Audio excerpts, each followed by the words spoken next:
বিশ্বনবী মুহাম্মদুর রাসূলুল্লাহ সাল্লাল্লাহু আলাইহি ওয়াসাল্লাম খাদিজাতুল কুবরা রাদিয়াল্লাহু তাআলা আনহাকে কতটুকু ভালোবাসতো, আয়েশা সিদ্দিকা রাদিয়াল্লাহু তাআলা আনহাকে কতটুকু ভালোবাসতো, মায়া করতো, মহব্বত করতো। সেই জন্য আমার মা বোনদেরকে বলছি, মা বোনেরা গো, তোমাদের যাদের বিবাহ হয়েছে বিবাহিতা নারীদেরকে বলছি, স্বামীর খেদমত করবেন, স্বামীর আদর করবেন, স্বামীর খেদমত করবেন। আল্লাহর নবী সাল্লাল্লাহু আলাইহি ওয়াসাল্লামকে আম্মা জান আয়েশা সিদ্দিকা রাদিয়াল্লাহু তাআলা আনহা গোসল করিয়ে দিয়েছিলেন। ইতিহাস আপনারা জানেন, আল্লাহর নবীকে গোসল করালো, শরীরের মধ্যে তেল মাখাইয়া দিতেছিল। হঠাৎ দেখতে পেলেন বিশ্ব নবী মুহাম্মদুর রাসূলুল্লাহ সাল্লাল্লাহু আলাইহি ওয়াসাল্লামের শরীরের মধ্যে কালো কালো বসন্তর দাগের মতন দাগগুলো নবীজির শরীরের মধ্যে লেগে আছে। আয়েশা সিদ্দিকা রাদিয়াল্লাহু তাআলা আনহা বিশ্ব নবীকে প্রশ্ন করল, হুজুর গো, আমি দেখতে পেতেছি আপনার শরীরের মধ্যে বসন্তর দাগের মতন দাগগুলো লেগে আছে, হুজুর গো, এই দাগগুলো কিসের দাগ? আল্লাহর নবী সাল্লাল্লাহু আলাইহি ওয়াসাল্লাম বলে, আয়েশা রে, আমাকে পুরানো স্মৃতিগুলো তুমি মনে করিয়ে দিও না। এই দাগগুলো হলো তাইফের ময়দানের দাগ। আমি যখন কলিমার দাওয়াত নিয়ে গিয়েছিলাম, ওই তাইফের যুবকেরা কাঁটাওয়ালা পাথরগুলো আমি রাসূলের শরীরের মধ্যে মারছিল। একবার নয়, দুইবার নয়, তিনবার করে পাথরগুলো মেরে আমি রাসূলকে বেহুশ করে তারা জমিনের মধ্যে ফালিয়ে দিয়েছিল। সেই কাঁটাওয়ালা পাথরের দাগগুলো আমার শরীরের মধ্যে লেগে আছে। নবীজি চোখের থেকে পানিগুলো ছেড়ে দিয়ে বললেন, আয়েশা সিদ্দিকা রাদিয়াল্লাহু তাআলা আনহা বলে, হুজুর গো, আমি তেলগুলো লাগাইয়া দিয়ে আপনার এই শরীরের দাগগুলো মিটাইয়া দেই। আল্লাহর নবী বললেন, না না না, এই দাগগুলো মিটানো যাবে না। একটা দাগ দেখাইয়া ময়দানে হাসরের দিন হাজার হাজার উম্মতকে শাফায়াত করে আল্লাহর জান্নাতে নিয়ে যাব। জোরে কন্না সুবহানাল্লাহ। সেজন্য মা বোনদেরকে বলছি, মায়েরা, আপনারা আপনাদের স্বামীকে গোসল করিয়ে দিবেন, গরম পানি করে আপনাদের স্বামীকে গোসল করিয়ে দিবেন। আল্লাহ খুশি হবে, আল্লাহ খুশি হবে। বলবেন, হুজুর, বাড়ির মধ্যে বেটার বউ আছে, ছেলের বউ আছে, এখন বৃদ্ধ হয়েছি, বুড়া হয়েছি, এই বয়সে যদি আমার স্বামীকে যদি গোসল করাইয়া দেন, তাহলে ওমা দেখিয়ে হাসবে, সেজন্য শরম লাগে, লজ্জা লাগে। বাথরুমত নিয়ে তোমার স্বামী গোসল করাবেন, আল্লাহ খুশি হইবে। ফেরেশতা ডাক দেখে, ভাই দেখ, পাগলা বুড়ো হয়েছে, পাগলি বুড়ো হয়েছে, দুইজন একজন আরেকজনকে গোসল করাইয়া দেয়, তোরা সাক্ষী থাকিস, এদের জীবনের সমস্ত সগীরা গুনাহ আমি আল্লাহ মাফ করে দিলাম। জোরে কোন সুবহানাল্লাহ। যুবক ভাইরা আমার, তোমরা যারা বিয়ে করেন না, বিয়ে করবেন, আমি দোয়া করি যাই। যারা এলাও বাহিরত আছেন, সবাই প্যান্ডেলের ভিতরে আছে, আমি দোয়া করবো ইনশাল্লাহ আপনাদের জন্য। বহুত যুবক আছে আপনাদের এলাকার মধ্যে 3 বছর 4 বছর ধরে চেংড়ি দেখিয়েছে, বিয়ে করবার পায় না, আছে না নাই? কথা না করলে আছে না নাই? বিয়ে খালি ভাঙ্গি যায়, খালি ভাঙে, মানুষ খালি গীবত করে, বদনাম করে, বিয়ে হয় না। কিসের জন্য জানেন? যখন আসে দেখার জন্য, দেখাটা হয়েছে, যেই মানুষগুলো বেরিয়েছে, বার হওয়ার পরে জিজ্ঞেস করছে, বাড়ি বাড়ি গিয়ে জিজ্ঞেস করে না মানুষের যে ওই ছেলেটা কেমন? তখন বলে, ছেলেটা আগে ভালো হয়েছিল, এই বর্তমান 3 বছর ধরে একটু খারাপ হয়েছে। বলে, কি করে? ড্রাগস খায়, হয় না নয়? ড্রাগস খায়, মদ খায়, বাং খায়, গাঁজা খায়, এই কিছু দুষ্টামি করে। আমার হাততে বড় হয়েছে, কুলোতে বড় হয়েছে, আগত ভাল আছে, 3 বছর ধরে আলো বেয়া হয়েছে। ভাষা বুঝি আছেন? বক্তব্য চলবে? বলি ইনশাআল্লাহ, আরো জোরে বলি ইনশাআল্লাহ। যুবকদেরকে বলি, সেই যুবক ভাইরা, আমরা সেই সুযোগ সুবিধা আমরা দিব না, আমাদের এলাকার মানুষদেরকে সুবিধা দিব না। আমরা আজকের এই মাঠের থেকে তওবা করব। যারা ড্রাগস সেবন করি, মদ পান করি, যারা অন্যায় কাজের মধ্যে জড়িত হয়ে আছি, আমরা এই মাঠের থেকে তওবা করব। আল্লাহ, আজকের থেকে পরিবর্তন হয়ে গেলাম। ভাই ইদ্রিস বরপেটার থেকে আসছিল, পরামর্শ দিছে, ইদ্রিস ভাইয়ের পরামর্শ নিলাম, আজকের এই মাঠের থেকে তওবা করলাম। আর জীবনে কোনোদিন খারাপ কাজের মধ্যে জড়িত হব না।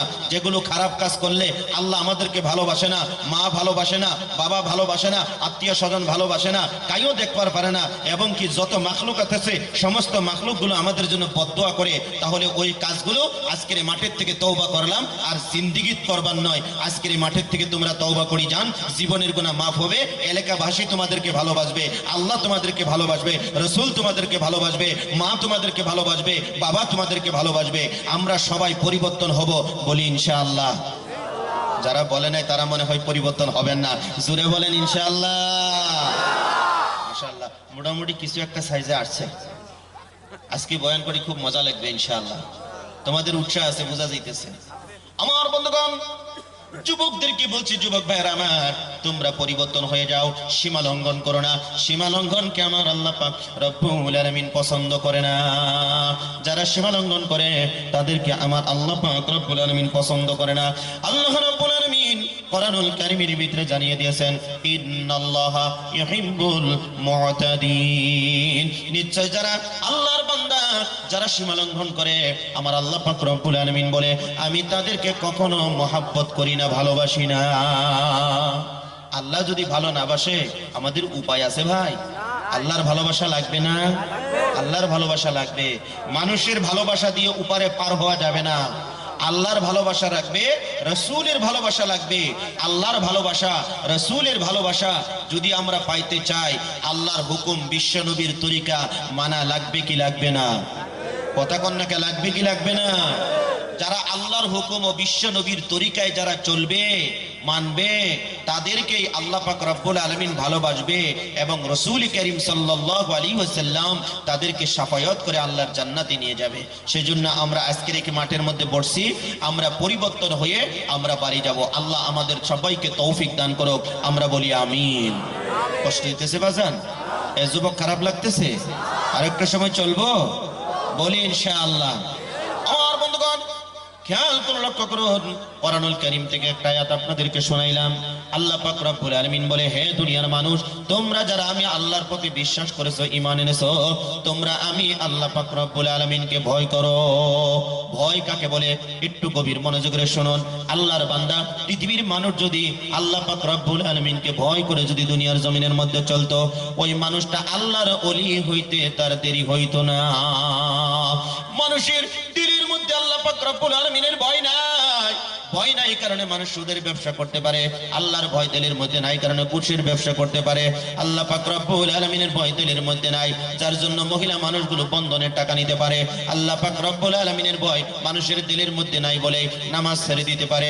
মানুষের অন্তরের মধ্যে আল্লাহ পাক রব্বুল আলামিনের ভয় নাই, সেই জন্য মাহে রমজানের রোজা ছেড়ে দিতে পারে। আল্লাহ রাব্বুল আলামিনের ভয় মানুষের অন্তরের মধ্যে নাই, সেই জন্য মহিলা মানুষগুলো বেপরদা হইয়া, বেহায়া হইয়া রাস্তায় ঘুরতে পারে।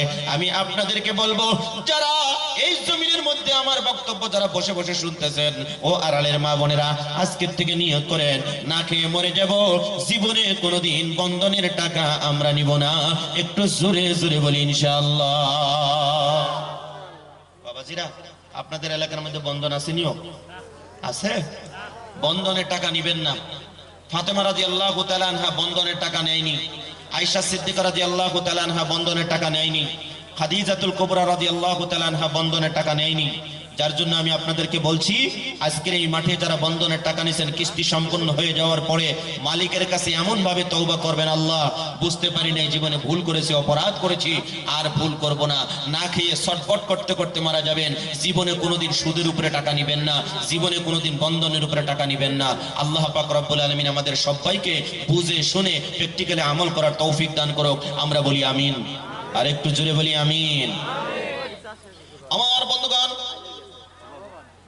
আমি আমার মা বোনদেরকে বলছি, মায়েরা, যতই কষ্ট হোক না কেন আপনারা কষ্ট করবেন, কিন্তু জীবনে কোনোদিন বন্ধনের টাকাগুলো আপনারা নিবেন না।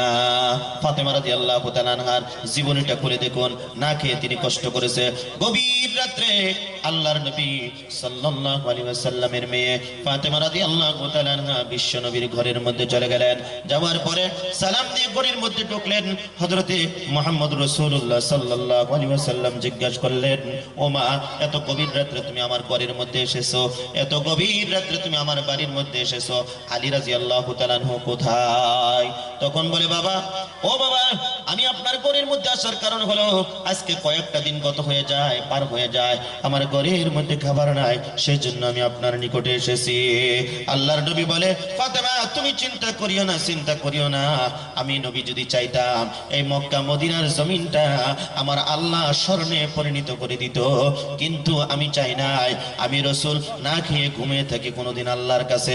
আল্লাহর বান্দা বিশ্ব নবী বললেন, মা ফাতেমা, চিন্তা করিও না, চিন্তা করিও না, একটা সুসংবাদ তোমাকে দিয়ে দেই, সমস্ত মহিলাদের জন্য বেহেশতের মধ্যে তোমাকে সরদারিনী বানাইয়া দেওয়া হবে। জোরে কন্যা সুবহানাল্লাহ। সেজন্য আমার মা বোনদেরকে বলছি, আমার মায়েরা একটু কষ্ট হইলেও আল্লাহকে ওয়াস্তে আপনারা কষ্ট করে চলবেন। জীবনে কোনোদিন আপনারা বন্ধনের টাকা নেবেন না, কারোর কাছে ধারে চাইবেন না। আজকে দেখেন আমাদের মহিলা মানুষগুলো কিরকম ভাবে নষ্ট হয়। ভাই বাস্তব কথা বলতেছি, বহুত মহিলা আছে নিজের পাশের বাড়ির যে ছেলেটা দেওয়ার হয়, আপনাদের ভাষায় কি বলে, দেওয়ার হয়, বা কোনো একটা ছেলের কাছে যদি বলে ভাই আমার টাকা লাগছিল 2000, নিজের স্ত্রী যদি 5 টাকা চায় দিতে চায় না, ভাবি যদি 2000 টাকা চায় পকেট থেকে বের করতে দেরি করে না। কথা কোন আছে না নাই? আরো জোরে কোন আছে না নাই? নিজের স্ত্রী যদি 10 টাকা চায় একটা সাবান কেনার জন্য, তার পকেটের থেকে বাহির হয় না। ভাবি যদি বলে যে আমাকে 2000 টাকা লাগবে, তখন বলে ভাবি আমার কাছে নেই, ঠিক আছে আমি ফোনপে গুগল পে যেই পেই হোক, আমি যেই পেই হোক মোটামুটি আমি আপনাকে ব্যবস্থা করে দিচ্ছি বিকালের মধ্যে। যখন এইভাবে টাকা পয়সার লেনদেন হয়ে যায়, মাঝখানে শয়তান জিন্দা। কথা কোন আছে না নাই? মাঝখানে শয়তান জিন্দা।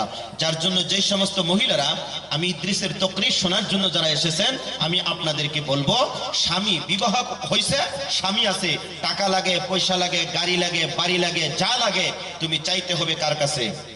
স্বামীর কাছে। কার কাছে? স্বামীর কাছে। স্বামীর অনুমতি ছাড়া কারো কাছ থেকে টাকা নেওয়া যাবে না। যদি নেন তাহলে এখানে শয়তান জিন্দা আছে, কিছু একটা হওয়ার সম্ভাবনা আছে। আল্লাহ আমাদের সবাইকে হেফাজত করুক, আমরা বলি আমিন।